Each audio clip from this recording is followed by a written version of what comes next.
M'a dit la vétérinaire, on croise les doigts pour pas qu'on se revoie demain.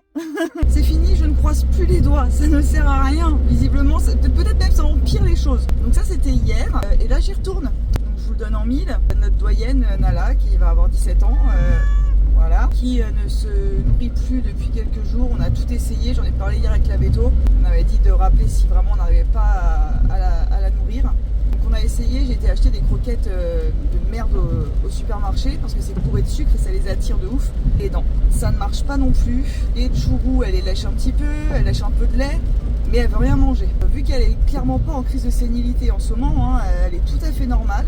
Pour la véto, c'est le stress de tout ce qu'on a eu avec Sylvain qui a eu une répercussion sur elle, et le stress chez les chats, ça déclenche des pancréatites. Je l'emmène aujourd'hui pour faire une prise de sang, pour vérifier du coup si c'est ça. Et si c'est ça, elle sera hospitalisée pendant quelques jours, puisque quand ils ont une pancréatite, ils ne doivent pas prendre les médicaments par la bouche.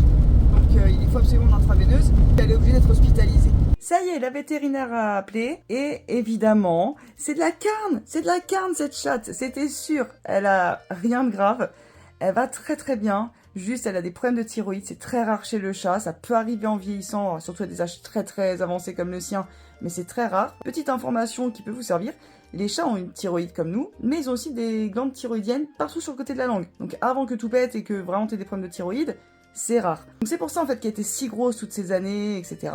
Le problème de thyroïde, plus le stress qu'il y a à la maison à cause de ce qui s'est passé avec Sylvain, tout ça, ça a déclenché une pancréatite. Donc il la garde pendant 3 jours, il la requinque. Quand elle sortira, elle aura un traitement 2 fois par jour pour sa thyroïde, en plus de son traitement pour la sénilité.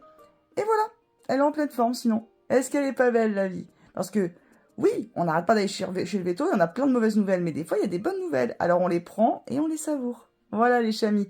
Je vous fais des gros bisous, évidemment je vous tiens au courant pour Nala, et puis quand elle sera rentrée. Voilà. Chalut, chalut!